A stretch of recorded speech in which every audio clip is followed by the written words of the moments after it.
Apakah makanan yang dimakan pada saat itu menjadi haram? Karena yang diundang itu cuma orang-orang kaya atau orang-orang tertentu. Jawabannya tidak.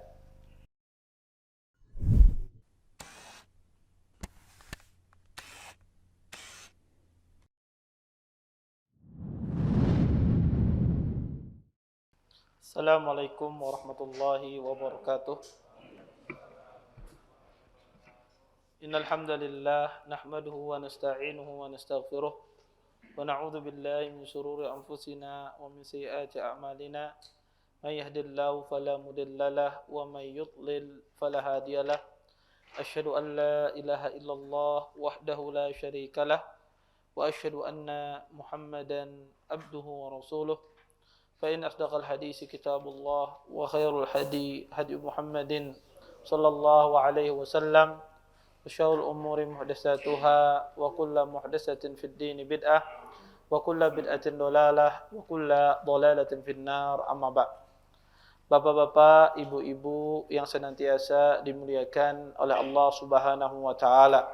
Alhamdulillah pada kesempatan malam hari ini kita dapat berjumpa kembali dalam rangka belajar, dalam rangka menuntut ilmu. Mudah-mudahan perjumpaan kita pada malam hari ini mendatangkan berkah di sisi Allah Subhanahu wa taala dan kita senantiasa diberikan kesehatan oleh Allah Subhanahu wa taala. Bapak-bapak, ibu-ibu yang dimuliakan oleh Allah Subhanahu wa taala, ikhwan dan akhwat, kita lanjutkan kajian kita tentang fikhu al-usrah, ya, fikih tentang keluarga yang diambil dari kitab Bulughul Maram. Kita lanjutkan pembahasan kita tentang hadis berkaitan tentang walimah.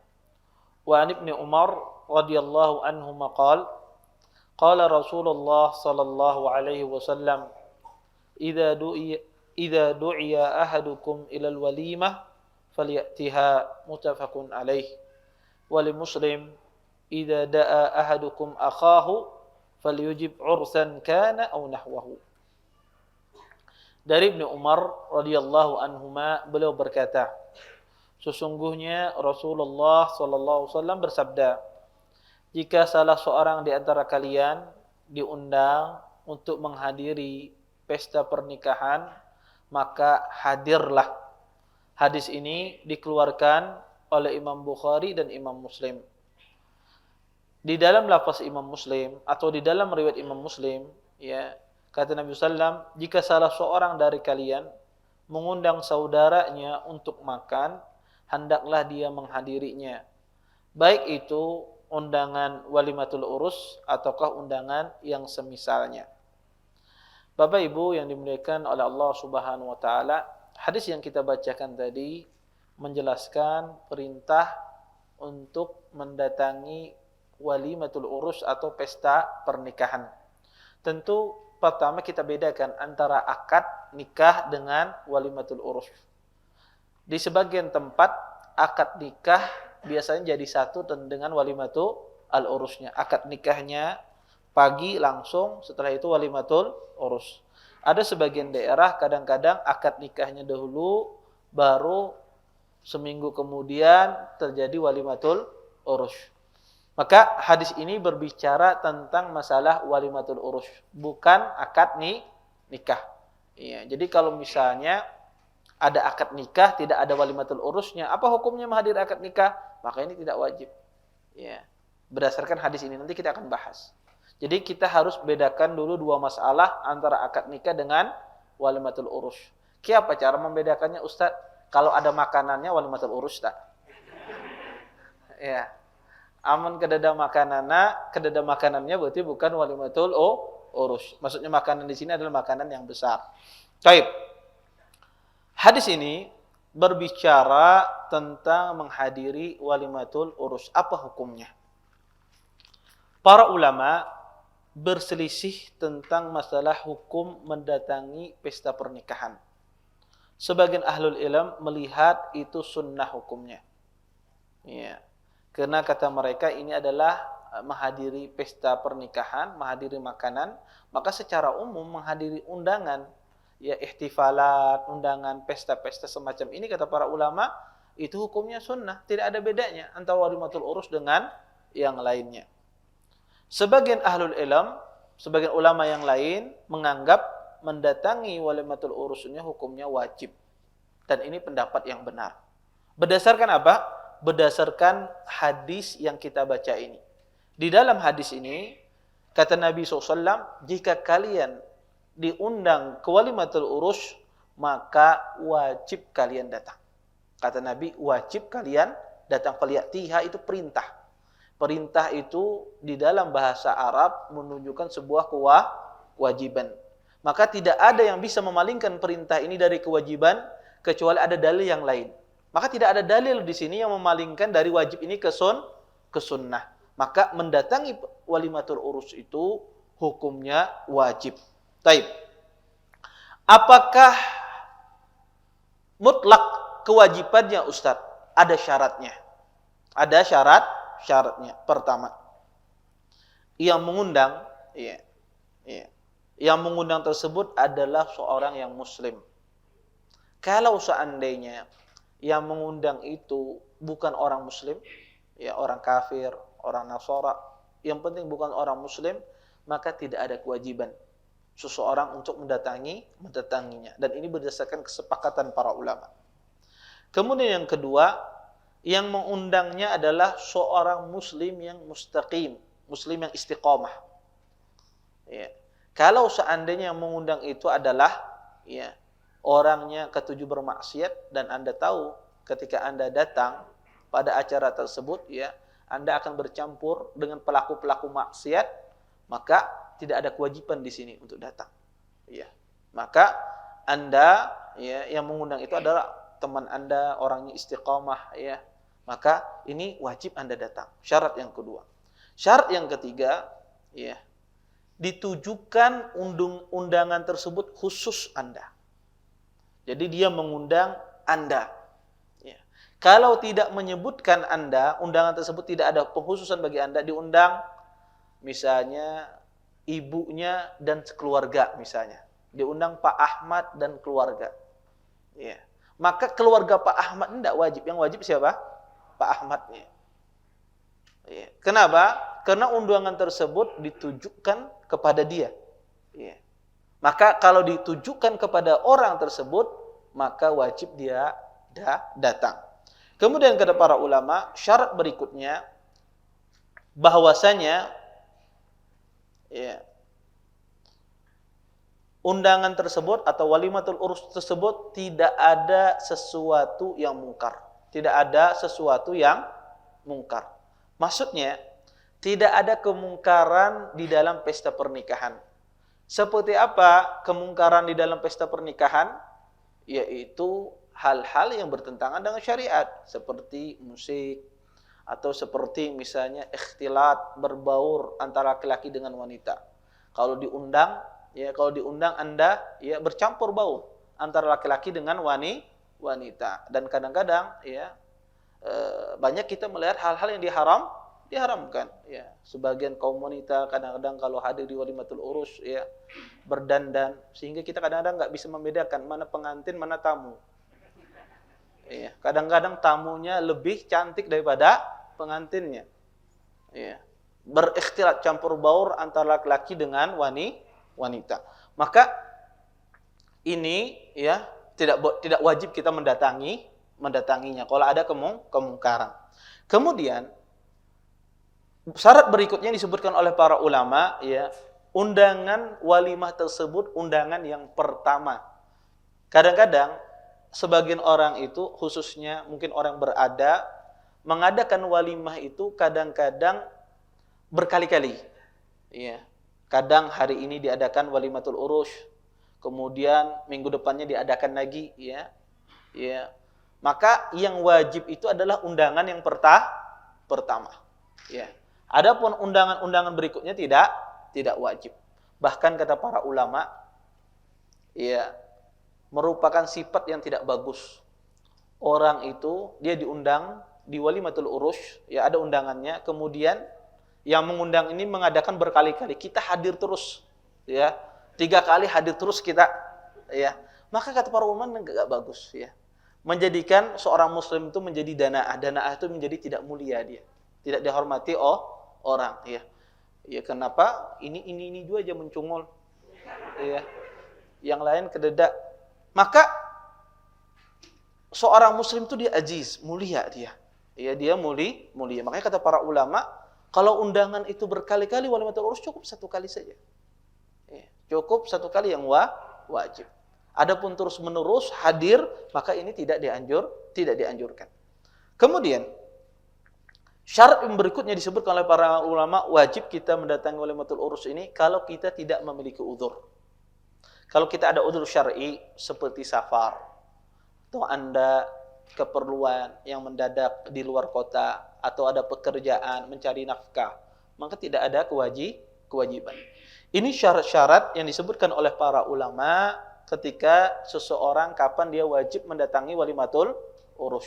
Kalau terpenuhi syarat-syarat ini, maka wajib Anda mendatangi walimatul urus. Kemudian, Ustadz, bagaimana hukumnya kalau seandainya undangan tersebut bukan walimatul urus? Misalnya undangan akikahan, atau undangan misalnya tasyakuran rumah, bikin rumah ya baru, kemudian mengundangi jamaah masjid, ayo makan di rumah anak. Ya diundangin khusus satu persatu. Apa hukumnya? Apakah ini wajib atau tidak? Seseorang mengundang Anda makan di rumahnya dalam acara tasyakuran, ya. Tentu ya, ini maksudnya dia tidak ada niat ibadah, cuma ingin mengundang orang makan saja. Atau akikahan, dia mengundang orang makan. Apa hukumnya? Kita menghadiri undangan-undangan semacam ini. Dan kita tahu di benua kita ini paling banyak undangan, ya. Acaranya banyak benar, ya. Kalau setiap hari didatangi, insya Allah ada aja yang mengundang, ya, acara ini. Apa hukumnya kita menghadiri acara-acara semacam ini? Para ulama mengatakan, kata sebagian ahlul ilm, yang wajib itu didatangi cuma walimatul urus. Kenapa? Karena sahabat pernah mengatakan, kami dulu pernah diundang pada masa Nabi SAW, dan kami diundang ya dalam acara khitan, dan kami tidak mendatangi. Tetapi hadis ini adalah hadis yang lemah. Hadis yang lemah, nanti akan ada sama kita. Sebagian ulama melihat bahwasanya mendatangi walimat selain walimatul urus, selain pesta pernikahan itu hukumnya wajib. Juga hukumnya wajib. Dalilnya apa? Adalah hadis lafaz Imam Muslim. Kita bacakan tadi, idza da'a ahadukum akhahu falyujib ursan kana aw nahwahu. Kata Nabi SAW, barang siapa kalian diundang di pesta pernikahan atau selainnya, maka wajib datang, kata Nabi. Maka ini mencakup semuanya, di pesta pernikahan ataupun selainnya, dengan syarat-syarat yang saya sebutkan tadi. Maka jika itu terpenuhi syarat itu, maka wajib seseorang datang dalam pesta pernikahan. Baik. Permasalahan terakhir di dalam hadis ini adalah, apa hukumnya mengajak kawan datang ke pesta pernikahan? Yang diundang antum mengajak orang berlima, 4. Ayo pada pesta pernikahan kawan anak. Apa hukumnya semacam ini? Dan ini sering terjadi, ya. Kadang-kadang orang mengajak sopirnya atau mengajak kawannya, ya. Atau ada ustadz yang datang, anak diundang ke sana, ayo 4, kata bapak ikut aja, anak yang tanggung jawab. Ya. Apa hukumnya? Maka pertama kali, ya, tidak boleh seseorang makan di acara walimah sedangkan dia tidak diundang. Ketika antum hadir di acara walimah dan antum tidak diundang, maka tidak boleh makan sampai antum meminta izin. Sesampai antum meminta izin kepada yang punya acara. Ya. Maka kalau ada yang punya acara, antum membawa orang, maka antum izin. Ya, afwan, ana nih membawa pasukan di belakang. Boleh tidak makan? Oh, silahkan, kata, maka silahkan makan. Kalau tidak diizinkan, maka tidak boleh. Dalilnya apa? Hadis Nabi SAW. Nabi pernah diundang makan bersama 4 orang sahabat. Jadi berlima, Nabi dan 4 orang sahabat.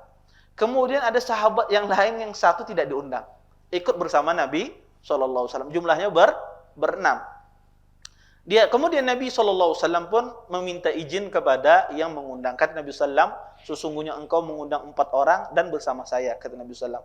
Dan ada datang satu teman saya, ya, dia tidak diundang. Apakah dia boleh makan, kata Nabi SAW. Maka silahkan wahai Rasulullah. Sahabat ini dengan senang.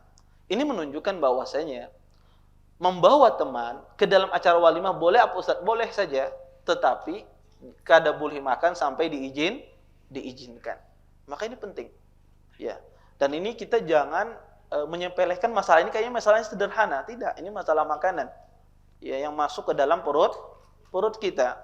Maka harus minta izin kepada yang punya acara. Jangan meminta izin kepada tukang bebasuh. Ya. Maka minta izin kepada yang punya hajat. Ya, maka dialah yang berhak mengizinkan. Taib. Kita lanjutkan hadis berikutnya. Wa an Abi Hurairah radhiyallahu anhu qala Rasulullah sallallahu alaihi wasallam syarrut ta'ami ta'amul walimah yumna'uha man ya'tiha wa yud'a ilaiha man ya'baha wa man lam yajib ad-da'wah faqad 'asallaha wa rasulahu akhrajahu Muslim. Dari Abu Hurairah radhiyallahu anhu, beliau berkata, sesungguhnya Rasulullah sallallahu alaihi wasallam bersabda, sejelek-jelek makanan adalah makanan pesta pernikahan. Dilarang mendatanginya adalah dilarang yang mendatanginya adalah bagi orang yang mau datang. Dan diundang kepada pesta tersebut kepada orang-orang yang enggan datang. Kata Nabi sallallahu alaihi wasallam, "Wa man lam yajibid da'wah faqad asalla wa rasulah." Barang siapa yang tidak memenuhi undangan tersebut, maka dia telah durhaka terhadap Allah dan Rasul-Rasulnya. Hadis ini menjelaskan kepada kita tentang masalah ketika seseorang mengundang di dalam pesta pernikahan, maka tidak boleh ada namanya kasta. Dikhususkan undangan tersebut khusus orang kaya saja, atau dikhususkan undangan tersebut untuk orang-orang tertentu saja. Tidak. Namanya ta'amul walimah ini adalah ta'am kebahagiaan. Maka juga menikmatinya adalah orang-orang fakir, orang-orang miskin. Maka diundang semua. Ya, jangan dipilih-pilih. Nah, ini tetangga ini membarinya sedikit nih, ini kada usah dilewati. Ini yang banyak dikasih, ini yang banyak membarinya ini dikasih, diundang. Maka tidak boleh demikian. Maka diundang itu semuanya. Ya, yang kita tahu. Maka diundang. Orang kaya, orang miskin. Maka mereka mengundang mengundang di acara walimah tersebut.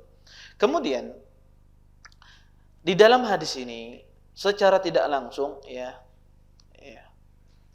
perkataan Nabi sallallahu alaihi wasallam seburuk-buruk makanan menunjukkan ketika acara itu dikhususkan hanya orang-orang tertentu saja, menunjukkan bahwasanya tidak mendatangkan keberkahan di dalam walimah tersebut, acara walimah tersebut. Kenapa? Kata Nabi SAW, seburuk-buruk makanan yang disajikan. Apakah makanan yang dimakan pada saat itu menjadi haram? Karena yang diundang itu cuma orang-orang kaya atau orang-orang tertentu. Jawabannya tidak. Maka boleh Anda makan. Tetapi perbuatan ini tidak benar. Perbuatan ini tidak benar. Sehingga memakan kita di undangan yang dikhususkan hanya orang kaya saja, kebetulan kita hadir di sana, maka tetap saja kita boleh makan. Tapi yang melakukan acara ini, dia melakukan perbuatan yang menyelisihi sunnah Nabi SAW.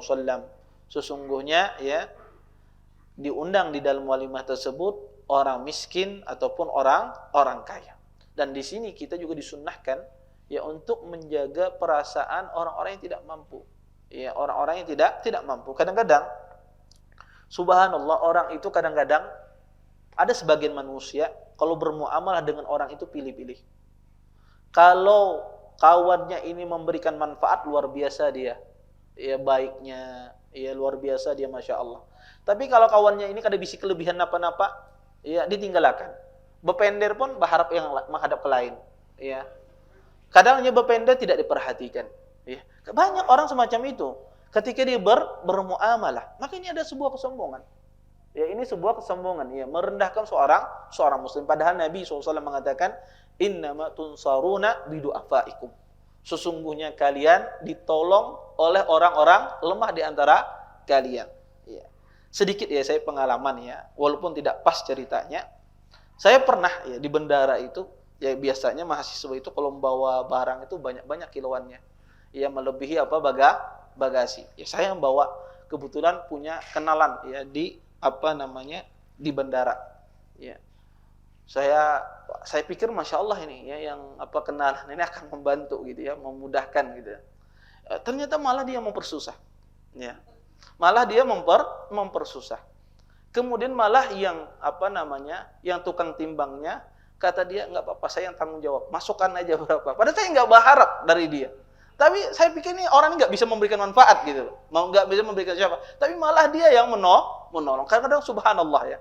Orang yang kita anggap yang tidak memiliki apa-apa gitu ya. Padahal dia yang menolong kita. Kadang-kadang teman-teman itu ya, pas kita keadaan susah rasa ngalibana mencari kawan. Ya. Mina kadang kawan bersambung aja telepon mati terus, ya.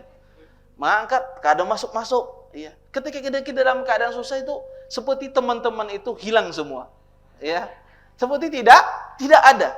Tapi ketika kita dalam keadaan Masya Allah ya, dalam keadaan lagi naik-naiknya, teman-teman tuh kayaknya banyak sekali. Maka tidak demikian seseorang itu bermuamalah sesama muslim. Dia menghormati sama muslim siapapun dia. Entah itu dia orang berada, memiliki kemampuan, memiliki skill, tidak apa, maka sama semuanya. Ya. Maka dalam Islam itu diajarkan seorang itu tidak pilih-pilih ya. Di dalam berteman, selama orang itu adalah orang baik, kita berteman sama semuanya. Ketika kita menghormati orang ini berbicara, maka seperti itu pula kita menghormati orang lain berbicara. Tidak kita bedakan. Taib. Kita lanjutkan hadis berikutnya. Dari Abu Hurairah radhiyallahu anhu, beliau berkata, Qala Rasulullah sallallahu alaihi wasallam, "Idza du'iya ahadukum falyujib, fa in kana sha'iman falyusalli, wa in kana muftiran falyat'am." Dari Abu Hurairah radhiyallahu anhu, beliau berkata, sesungguhnya sallallahu alaihi wasallam bersabda, kalau salah seorang dari kalian diundang, maka penuhilah undangan itu. Apabila dia berpuasa, hendaklah dia mendoakan ya, untuk orang yang mengundang. Dan apabila dia tidak berpuasa, maka silahkan dia makan. Hadis ini dikeluarkan oleh Imam Muslim. Hadis ini menjelaskan kalau seandainya Anda diundang di walimah dan pada saat itu Anda dalam keadaan puasa, apa yang harus Anda lakukan?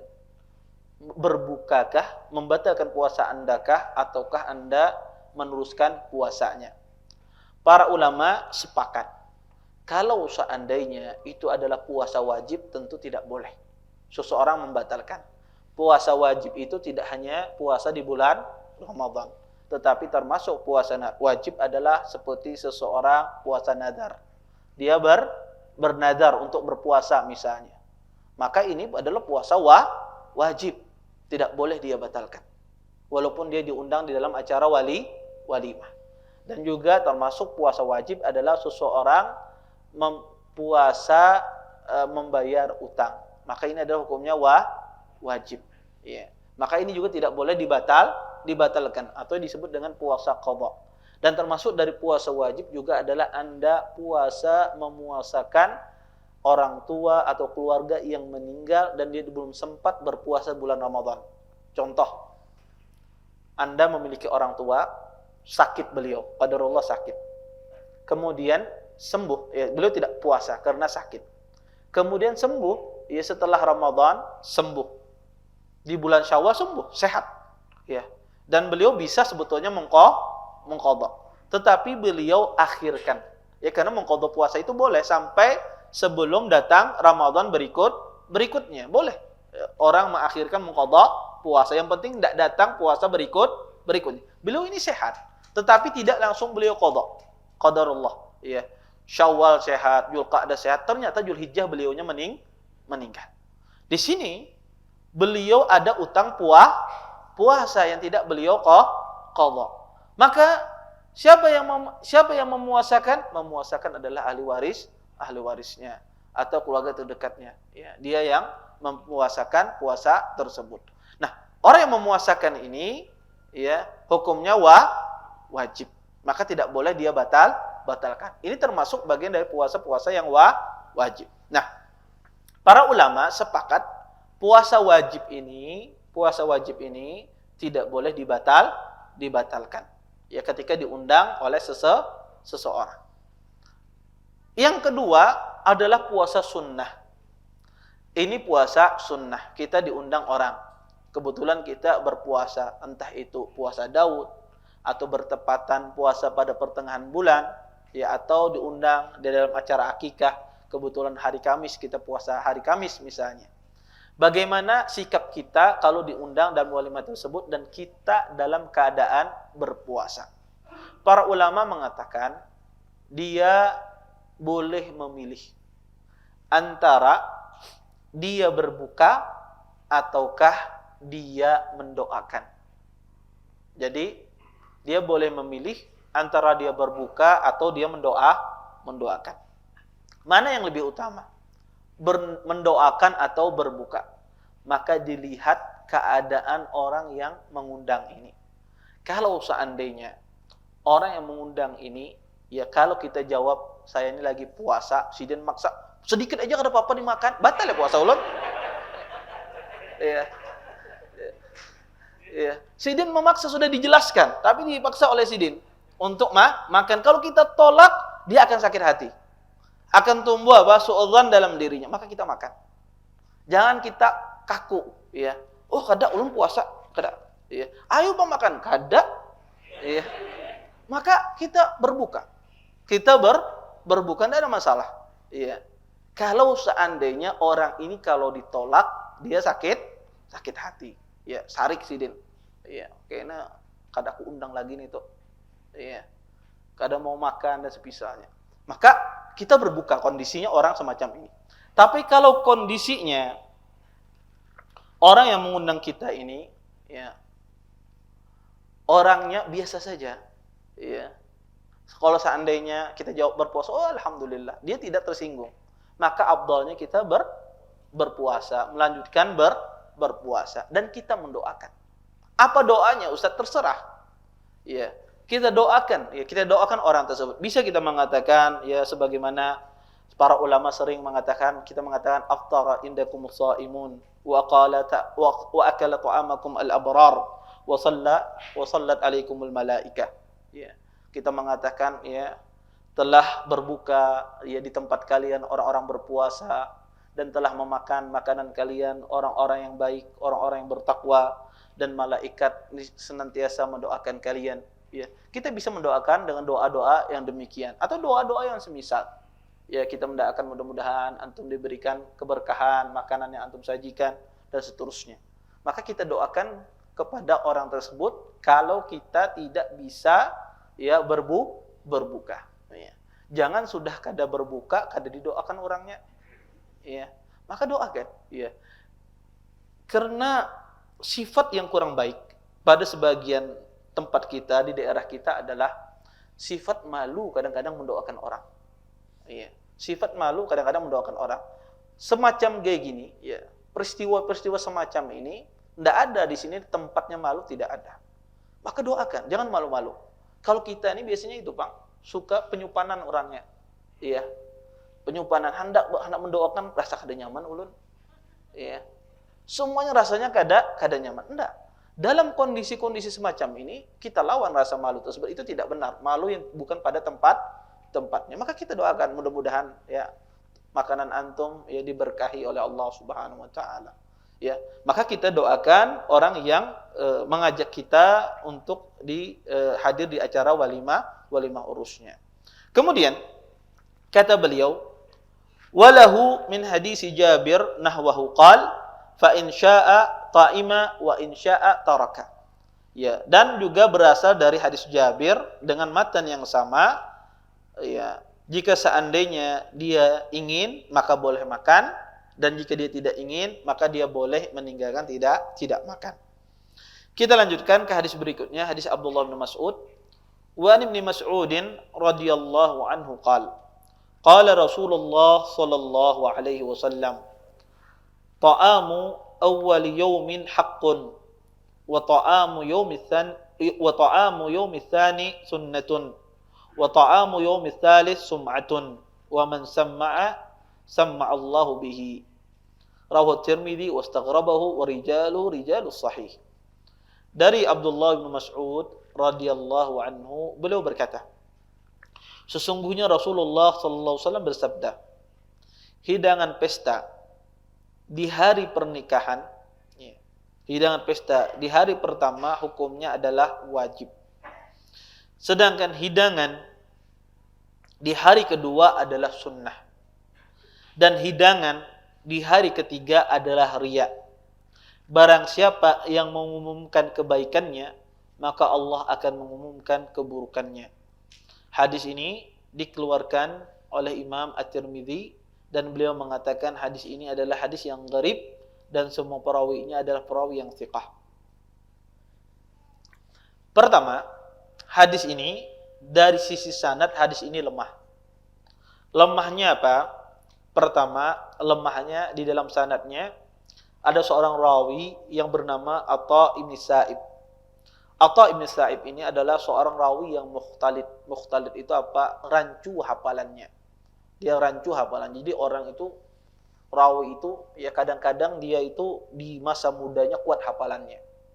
Tapi ketika dia tua, kadang-kadang rancu hafalannya. Ketika dia rancu hafalannya, tidak diterima hadisnya. Ya, yang merewetkan ketika dia telah rancu tidak diterima hadisnya. Atau kadang-kadang rawi itu dia masih muda, bagus hafalannya, tetapi ketika dikasih jabatan dia menjadi kacau hafalannya. Maka ini banyak rawi-rawi semacam itu. Dia alim tapi terus dijadikan sebagai pegawai pemerintah, ya, sebagai qadhi, hakim, ya, maka berubah hafalannya, hancur hafalannya. Maka tidak diterima periwayatannya ketika hancur hafalannya. Seperti ada seorang rawi bernama Syarik ibn Abdullah al-Qadi. Syarik ini sebelum dia jadi hakim, Masya Allah kuat sekali hafalannya. Tetapi setelah dia jadi hakim, ya, maka dia banyak lupa. Ya, dia banyak lupa. Makanya orang kalau banyak kesibukan biasanya banyak lupanya. Ya. Maka di dalam sanad ini ada seorang rawi yang bernama Atha ibn Sa'ib. Ya. Dia memiliki ikhtilat, ya, rancu hafalannya. Dan yang meriwayatkan ke dia yang bernama Ziyad ibn Abdullah, ya, Ziyad ibn Abdullah ini meriwayatkan dari Atha ini setelah dia rancu hafalannya. Bukan sebelum dia rancu hafalannya. Setelah dia rancu hafalannya diriwayatkan oleh Ziyad ibn Abdullah. Ya, maka hadis ini dilemahkan oleh para ulama. Karena pertama apa? Di dalam sanadnya ada Atha ibn Sa'ib dan dia seorang yang rancu hafalannya. Dan Ziyad ibn Abdullah ini juga beliau ini bagus kalau meriwayatkan tentang masalah al-maghazi, tentang masalah sirah, sejarah. Ziyad ibn Abdullah ini luar biasa periwayatan dia kalau dalam masalah sejarah. Maka jalur dia, pasti dia kalau meriwayatkan sejarah harus jalurnya adalah jalur Ibnu Ishaq. Syekhnya harus Ibnu Ishaq, bukan Atha ibn Sa'id. Gurunya harus Ibnu Ishaq. Kalau gurunya dia meriwayatkan dari gurunya Ibnu Ishaq, maka hadisnya bagus. Tetapi kalau dia meriwayatkan bukan dari gurunya Ibnu Ishaq, dari gurunya yang lain Atha ibn Sa'id, maka dia juga tidak bagus hafalannya. Maka tidak bagus hafalannya. Dan Masya Allah, ya, kadang-kadang di dalam rawi itu kadang-kadang Masya Allah, di dalam ilmu Quran dia luar biasa. Ya, jadi percontohan, jadi rujukan dalam ilmu Quran. Tapi ketika dalam ilmu hadis dia dilemahkan oleh para ulama. Seperti Asim, ya, Hafs bin Asim, ya. Asim itu kalau dia dalam Al-Quran dia jadi rujukan. Tetapi dalam ilmu hadis riwayatnya dilemahkan.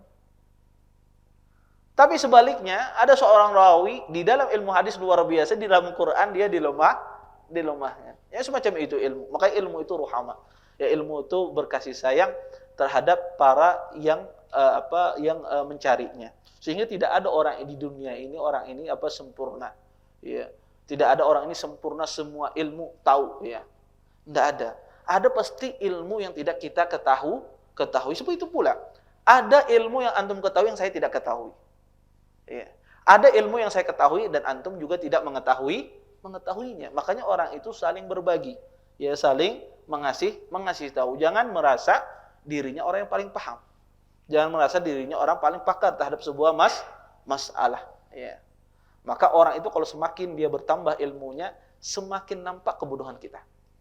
Orang itu kalau dia tidak menuntut ilmu, dia merasa ilmu itu sedikit aja masalahnya, kada apa-apa. Karena dia kada pernah belajar.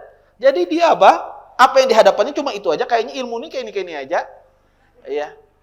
Fikih itu berudu, sembahyang, zakat, puasa, haji sudah Dia kan nggak pernah belajar. Jadi dia merasa sempit ilmu itu. Tapi kalau orang belajar dia meluas, ternyata ilmu itu lautan. Ya, ilmu itu lautan. Ya. Maka seorang muslim, seorang penuntut ilmu, setiap kali dia menuntut ilmu, maka dia pasti akan merasa kebodohannya makin banyak. Ya. Kalau kita merasa ya, kayaknya ini kayaknya biasa-biasa aja, kayaknya sudah anak dengar ini apa macam, ini bermasalah. Ima orang yang menuntutnya bermasalah, ima yang menyampaikannya bermasalah. Ya. Ya. Maka orang kalau menuntut ilmu dia akan merasa bertambah ilmu, dan juga di satu sisi dia merasa bertambah merasa dirinya begitu jahil. Ya. Semacam itu, orang kalau semakin menuntut ilmu, semakin dia merasa kejahilannya begitu banyak. Ya. Makanya ilmu itu, apapun ya, orang menuntut ilmu itu pasti membentuk perilaku manusia. Kalau dia menuntut ilmunya dengan benar, pasti ilmu itu menuntun dia kepada kebaikan. Ya, maka antum tuntut saja ilmu, ya. Tuntut saja ilmu, pasti ilmu itu menuntun kita kepada kebaikan. Karena ilmu itu cahaya, nur. Wa nurullah la yu'ta lil 'asi. Sesungguhnya cahaya Allah tidak diberikan kepada orang yang bermaksiat. Ya, kata Imam Syafi'i, syaqautu ila waqi'in ya li su'i hifdzi. Kata Imam Syafi'i, saya mengadu kepada guruku Imam Waqi' tentang jeleknya hafalanku. Ya. Apa kata Waqi'? Fa arsyadani ila tarkil ma'asi. Kemudian Imam Waqi', gurunya Imam Syafi'i, kata Imam Syafi'i memberikan nasihat kepadaku untuk meninggalkan maksiat. Fa innal ilma nur wa nurullahi la yu'ta lil 'asi. Sesungguhnya ilmu itu cahaya Allah tidak diberikan kepada orang yang berbuat maksiat. Kita lanjutkan sedikit ya. Kemudian kata Syekh di sini, kata Hafidz Ibnu Hajar, walahu syahidun an Anas inda Ibnu Majah, dan hadis ini memiliki syahid, memiliki hadis lain dari Anas yang diriwayatkan oleh Ibnu Majah. Syahid dari hadis Anas ini juga syahidnya lemah. Karena di dalam sanadnya juga ada seorang rawi yang bernama Abu Malik. Abu Malik ini ada seorang rawi yang matrukul hadis. Seorang rawi yang ditinggalkan hadisnya. Oleh karena itu, hadis ini dari sisi sanad adalah hadis yang lemah. Hadis yang lemah. Taib. Hadis ini berbicara tentang apa? Hadis yang lemah ini berbicara tentang masalah seseorang mengadakan walimah berkali-kali. Ya, hari pertama dia mengadakan walimah, hari kedua dia mengadakan walimah, mengadakan pesta, hari ketiga dia mengadakan pesta. Di dalam hadis ini, hari pertama itu hak, ya, itu yang benar. Yang kedua itu sunnah. Yang ketiga itu kata Nabi SAW itu sum'ah, riya. Yang ketiga itu adalah riya. Tetapi apa hukumnya orang mengadakan walimah berkali-kali? Boleh apa tidak? Maka secara asal hukumnya boleh. Ya, walaupun jumhur ulama mengambil hadis ini. Jumhur ulama mengambil hadis ini, menghasankan hadis ini. Kata mereka walimah itu cukup 2 kali saja paling banyak. Kalau 3 kali itu haram. Ya, mereka mengambil hadis ini. Tetapi hadis ini adalah hadis yang lemah. Sebagian ahlul ilm membolehkan walimah itu lebih dari 2 kali. Dan ini salah satu pendapat Imam Bukhari. Bahkan kata Imam Bukhari 7 kali pun tidak ada masalah. Ya, karena tidak ada dalil yang melarang. Maka yang benar dalam masalah ini adalah, pertama, boleh saja seseorang mengadakan walimah itu lebih dari sekali, lebih dari 2 kali, ya, dengan syarat tidak melakukan israf, pemborosan. Ya, tidak melakukan pemborosan. Kemudian yang kedua adalah bukan dalam rangka untuk sombong-sombongan atau adu kekayaan, ya, berbangga-banggaan. Maka kalau seandainya tidak ada pemborosan, tidak ada ya adu bangga-banggaan, ya adu kekayaan, maka ini insya Allah tidak mengapa. Karena sebagian orang kadang-kadang masya Allah ya mengadakan walimah berkali-kali karena ada sebab.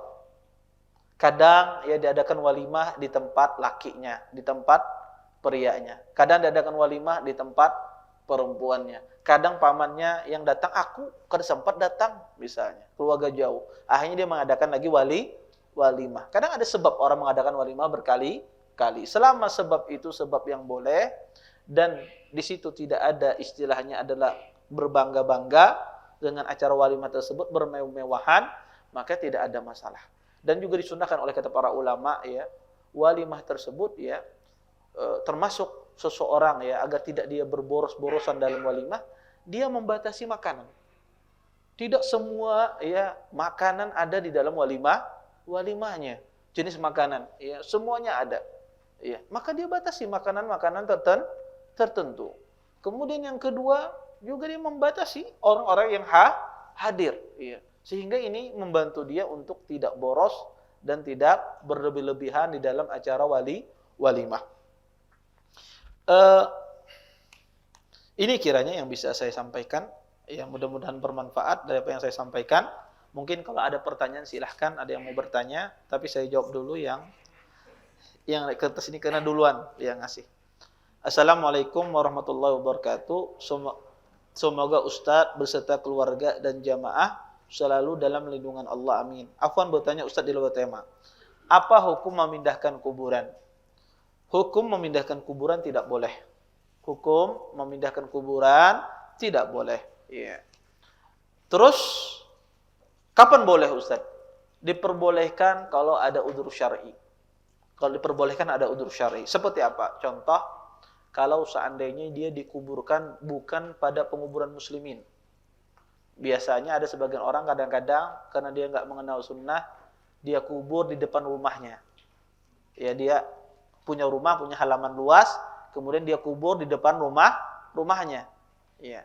Maka ini tidak boleh sebetulnya. Seorang muslim dikuburkan di penguburan kaum muslimin atau alkah yang dikhususkan untuk kuburan. Tidak apa-apa kalau seandainya dia punya alkah, punya tanah luas, tapi diperuntukkan untuk penguburan, nggak masalah.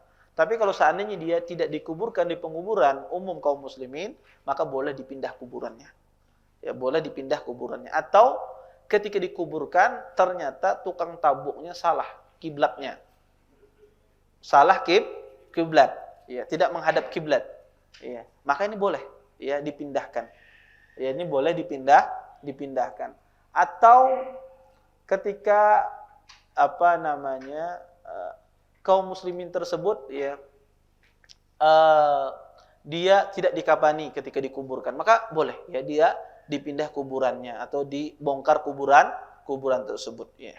Dan ini sebab-sebab syar'i. Ya, adapun sebagian orang berdalil dengan ya memindah kuburan itu dengan baqi, ini tidak benar. Ya, berdalil di baqi itu kan Anda lihat itu batasannya cuma sedikit, tanahnya itu ya tidak luas ya, maksudnya luas tanahnya tapi yang meninggal banyak hariannya ya. Maka cepat sekali penuh ya. Di baqi itu ya betul kuburan itu digali ya, diganti lagi ya, kuburan lama itu diganti terus ya, kecuali bagian depan itu tidak diganti karena itu dikatakan kuburan lama, tapi bagian belakang ya dari tengah ke belakang itu pasti diganti. Nah, di baqi itu setiap 2 tahun diganti kuburannya tapi tidak dibongkar. Jadi kalau ada kuburan, ya ini sudah 2 tahun, ya dibongkar. Ya dibongkar diganti dengan orang baru. Yang di dalam, sisa di dalam tidak dikeluarkan tetap ya ditumpuk ya. Ya biasanya ditumpuk semacam itu. Tetap. Dulu zaman Nabi SAW baqi itu kecil. Ya baqi itu kecil di zaman Nabi SAW. Sehingga ya dulu tuh baqi itu adalah dataran rendah. Sekarang Anda lihat lebih tinggi daripada Masjid Nabawi. Dulu dia dataran rendah. Zaman dulu karena keterbatasan lahan, dulu orang mengubur gimana? Kalau penuh baqi tersebut, mereka taruh lagi tanah di atasnya. Mereka tumpuk lagi tanah di atasnya, kemudian mereka tanam lagi orang. Dikuburkan semacam itu. Sehingga ketika perluasan baqi begitu banyak, ya, akhirnya pun caranya adalah setiap 2 tahun itu dibongkar, ya, dimasukkan kuburan baru. Maka kalau ada orang tua Anda misalnya di sana, maka kuburan itu sudah, kalau puluhan tahun, maka kuburan itu sudah diisi oleh banyak orang. Tetapi Anda tetap bisa melacak kuburan tersebut, di mana kuburannya, karena mereka mengasih nomor. Walaupun tertulis batu-batu, ya, nggak ada batunya, nggak ada nomornya, tetapi di bawah itu mereka data. Ya. Maka Anda bisa mengecek ya, siapapun yang meninggal ya dari keluarga Anda kan bisa mengetahuinya. Intinya orang berdalil dari di baki itu tidak benar. Ya bisa memindahkan kuburan. Ya, pertama mereka tidak mengeluarkan, tapi mereka masukkan jenazah yang baru. Taib. Silahkan kalau yang tadi. Ya, betul.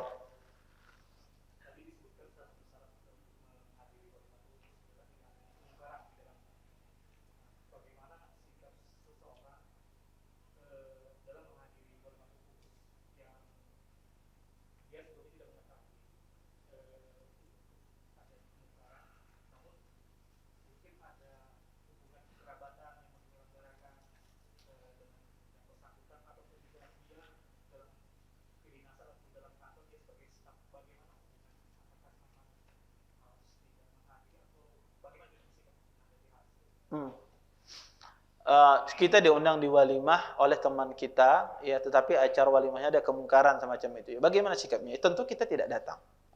Tentu kita kalau seandainya kemungkaran tersebut tidak bisa kita hindari, maka kita tidak datang. Kemudian kita jelaskan dengan cara yang baik. Ya afwan, ana enggak datang bukannya ana enggak mau hadir di acara antum, tapi ana berkeyakinan ini enggak boleh ya kalau ada acaranya semacam ini. Maka jelaskan dengan cara yang baik. Insya Allah orang itu kalau dijelaskan dengan cara yang baik, insya Allah orang itu menerima. Karena manusia itu dia butuh dengan kelembutan. Kalau kita sampaikan dengan cara yang baik, maka insya Allah orang itu menerima. Karena kebenaran itu, ya kalau disampaikan kepada orang itu pasti menerima. Makanya ada perkataan Syekh Islam Ibnu Taimiyah yang luar biasa. Kata beliau, kenapa orang Rafidhah itu diterima? Ada aja yang mengikuti. Padahal kalau antum melihat ya, akal manusia kada harapan mau mengikuti. Ya, mencambuk-cambuk berdarah, siapa yang mau disiksa? Ya, tapi kenapa ada orang mau mengikutinya? Kenapa ada orang mau mengikutinya? Ajaran semacam ini. Padahal disiksa, dicambuk apa macam. Tapi kok ada orang mau mengikuti? Apa kata Syekh Islam Taimiyah? Karena ada kebenaran sedikit yang dia sampaikan. Kebenaran sedikit. Bukan masalah ritualnya, ada kebenaran yang dia sampaikan ketika dia di dalam ajarannya. Kebenaran yang sedikit inilah, kata beliau, yang menjadikan orang itu menerima. Kalau seandainya itu semuanya, itu batil semua, tidak ada yang menerima. Maka setiap kelompok sesat itu ada kebenaran yang sedikit yang dia sampaikan. Kalau kita Ahlus Sunnah yang kita sampaikan itu apa? Hak semua. Pasti orang menerima. Ya, yang kita sampaikan itu adalah hak semua. Yang kebatilan itu kebatilannya sangat banyak, ada kebenaran sedikit itulah yang menjadikan orang menerima. Yang kita sampaikan ini al-haq, otomatis orang itu menerima. Tinggal sebetulnya permasalahannya cara menyampaikannya saja, cara berkomunikasi dengan orang. Ya, kadang sebagian kita tidak cakap berkomunikasi dengan orang. Ya karena keterbatasan. Ya, orang masing-masing ya, ada yang diberikan kelebihan oleh Allah berpender ya, apa macam dari bisukan sampai sore kada berstop-stopan. Ada orang diberikan kelebihan oleh Allah semacam itu. Ada orang yang satu kata dua kata aja ngalibana keluar dari mulut sidin, ya. Sidin hendak ketujuh bumbut aja ya kada mau berpender. Ada orang demikian. Maka masing-masing. Yang penting disampaikan dengan cara yang hikmah. Wallahu taala.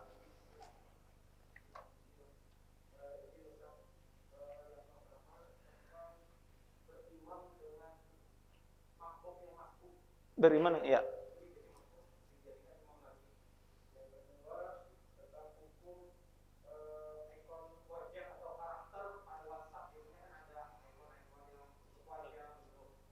Emosian tuh ya.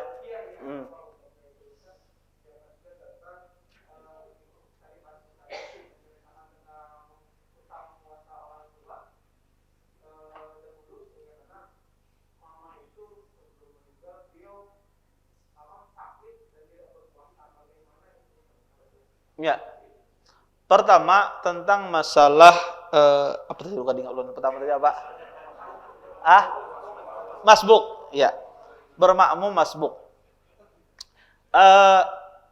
Boleh tidak seorang bermakmum dengan orang yang menjadikan imam orang yang masbuk? Ya boleh saja. Tidak ada masalah ya, tidak mengapa karena tidak ada larangan dalam masalah ini. Dia menjadikan orang masbuk menjadi imam, maka tidak mengapa. Ya, tidak tidak mengapa dalam masalah ini. Tapi afdalnya adalah kalau kita sudah terlambat, imam sudah selesai, kemudian antum ada jamaah yang lain bersama antum, maka antum dirikan sholat sendiri. Dirikan tanpa berjamaah dengan yang masbuk tersebut. Tapi kita dirikan sholat jamaah sendiri selama tidak menimbulkan fitnah. Ya, selama tidak menimbulkan fitnah maka tidak ada masalah. Ya, ini yang pertama. Kemudian yang kedua adalah masalah gambar emosi itu semacam senyuman dan semacamnya. Ini boleh apa tidak? Terjadi khilaf di kalangan para ulama. Yang dilarang itu adalah ya makhluk yang bernyawa yang ada ya wujudnya di alam semesta.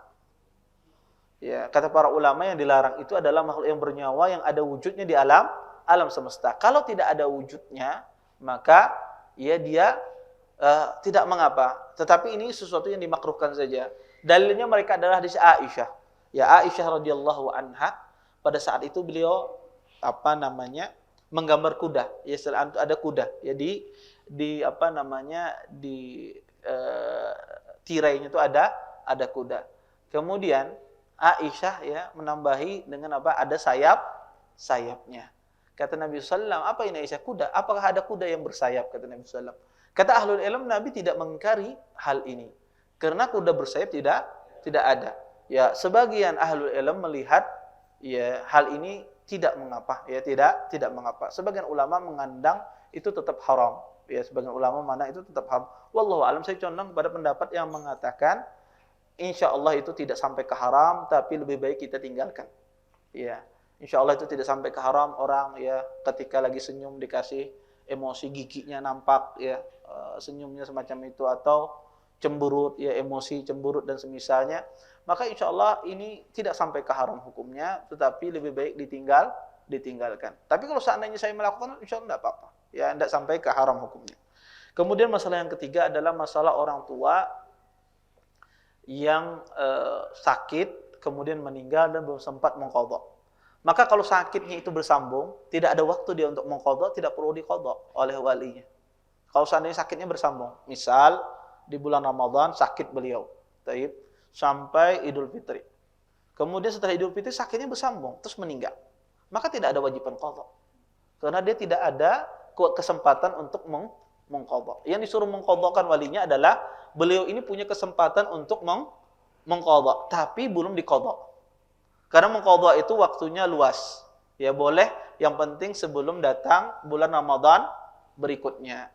Tapi tidak sempat beliau qadha terus meninggal qadarullah. Maka di sini yang dipuasakan. Wallahu a'lam. Baik, silakan.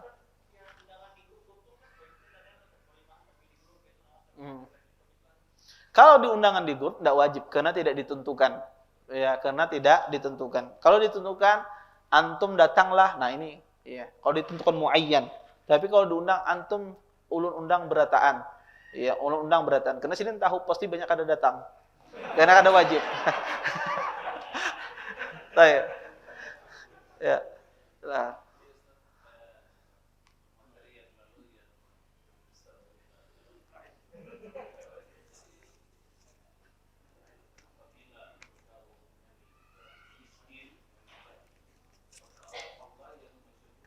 Ya.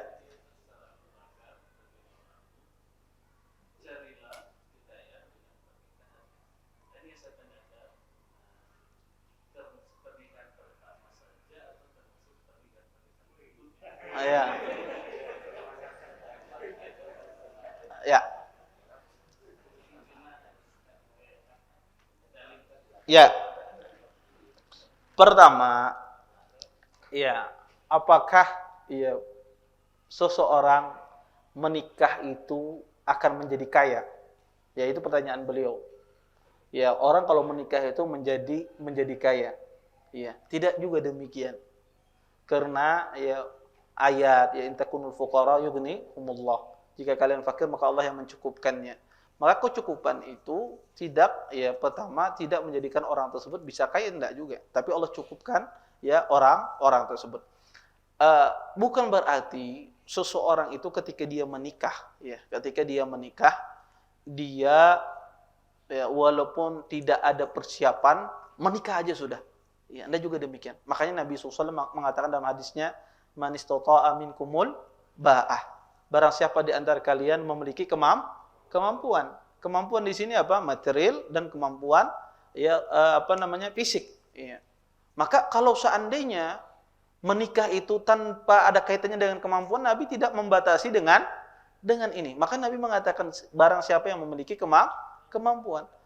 Kalau kita logika yang semacam itu, maka siapapun mampu untuk menikah kecuali orang yang tidak memiliki kekuatan fisik. Ya. Dan Nabi tidak menginginkan demikian. Intinya, seseorang ketika dia menikah juga dia harus memiliki sesuatu untuk dijadikan ya sebagai mahar atau dijadikan juga untuk mencari nafkah. Karena itu merupakan kewajiban. Karena ada sebagian orang kadang-kadang ya modal nekat, kemudian tidak berpikir, gampang aja Allah yang mengatur, betul. Tapi kita harus berusaha ya. Tidak menafikan sebab ya. Kita jangan menafikan sebab, harus berusaha ya. Karena Allah Subhanahu wa taala ya tidak akan Allah Subhanahu wa taala tidak akan memberikan pertolongannya kalau orang tersebut tidak melakukan sebab. Makanya faidah yang luar biasa, Maryam disuruh Maryam disuruh oleh Allah Subhanahu wa taala ya untuk menggoyangkan pohon kurma. Ya disuruh oleh Allah Subhanahu wa taala untuk menggoyangkan pohon kurma. Pada pohon kurma itu antum goyang, buahnya kan gugur-gugur. Antum keras pohon kurma itu, antum goyang enggak gugur-gugur. Walaupun berbuah enggak gugur-gugur pohon kurma itu. Antum goyang, ya. Tapi kenapa Allah suruh goyang? Untuk melakukan usaha. Ya. Allah Subhanahu wa taala kemudian Allah kasih pertolongannya dengan dijatuhkan buah-buahan tersebut. Ini kata para ulama, maka pertolongan Allah itu datang seseorang melakukan usaha termasuk itu di dalam pernikahan. Di dalam pernikahan juga seorang melakukan usaha. Ya salah satu usahanya adalah dia berusaha mencari nafkah. Kalau seandainya dia merasa mampu ya dengan sekarang modal yang dia miliki, maka nikah. Ya jangan ditunda-tunda. Taib. Kita tutup dengan dua pertanyaan ini. Bismillah, Ustadz, apakah ada dalil tentang sujud tilawah yang biasa dibaca pada subuh Jumat Syukran? Iya, ada dalil. Nabi SAW pernah sering membaca surah sajadah di hari Jumat. Tidak apa-apa orang membaca di hari Jumat surah sajadah kemudian sujud tilawah di sana. Taib. Assalamualaikum Ustadz, bagaimana hukum sholat di masjid yang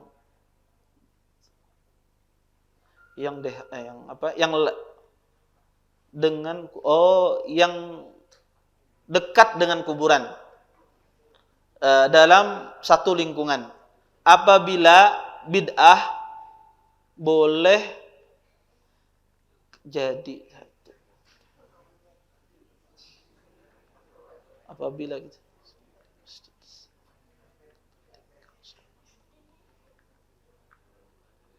Ulun yang jelas kurang, karena ulun mungkin keterbatasan ulun membaca. Pertama, beliau ini ulun pahami soal beliau ini apakah boleh sholat di masjid yang dekat dengan kuburannya dalam satu lingkungan. Ya kalau dimaksudkan dalam satu lingkungan ini seperti apa? Ya seperti apa? Apakah di dalam, di samping, ya semacam apa? Maka ulun sering jelaskan kalau masjid tersebut ya terdiri dari masjid, kemudian teras, kemudian tempat parkiran. Kalau kuburannya berada di tempat parkiran, ya insya Allah tidak mengapa orang sholat di dalamnya, sholatnya sah saja. Tapi kalau seandainya kuburannya berada di teras masjid, ya maka ini sholat di sana tidak sah, walaupun ada khilaf dalam ini, tapi yang rajih tidak sah. Ya. Atau kuburannya misalnya berada ya di dalam masjid, maka ini juga tidak sah. Tetapi kalau yang dimaksudkan satu lingkungan ini, ya dia berada misalnya di tempat areal parkiran. Jelas ini pertama perbuatan ini tidak boleh ya. Orang memisahkan kuburan, tidak dikuburkan di perkuburan kaum muslimin, ini tidak boleh. Tapi kita membahas sisi sah dan tidaknya sholat di masjid tersebut, bukan membenarkan perbuatan yang kita bahas sah apa tidak sholatnya di masjid tersebut. Maka sah sholatnya di masjid tersebut. Ya tidak batal. Ya tidak perlu dia mengulangi sholatnya. Tetapi kalau seandainya kuburan itu berada di halaman masjid atau di dalam masjid, ya maka ini ya sholatnya tidak sah. Maka kita harus mengulang sholat salat kita. Ya, salat kita. Dan setelahnya ini mungkin kurang paham, ya apakah itu bid'ah salat di sana? Tentu kita disuruh mencari masjid itu, mencari masjid Ahlussunnah. Ya, kita disuruh mencari masjid itu masjid Ahlussunnah. Ya, bukan mencari masjid ya yang yang kita enak di sana, enggak, tapi cari masjid itu yang sedikit pelanggarannya, ya, atau yang sedikit yang menyelisih sunnahnya misalnya. Maka cari masjid-masjid Ahlussunnah banyak, ya. Masjid-masjid Ahlussunnah alhamdulillah ya kita sholat di sana. Maka semacam itu, orang sholat itu harus berhati-hati. Ulama Ahlussunnah itu sangat hati-hati mereka dalam masalah sholat. Kalau dalam masalah yang lain mereka tidak ada masalah, tapi dalam masalah sholat mereka sangat berhati-hati. Makanya ada khilaf para ulama bagaimana hukum sholat di belakang ahlu bidah. Itu jadi khilaf dibahas oleh ulama Ahlussunnah. Kenapa? Karena itu begitu perhatian mereka tentang masalah sholat ini.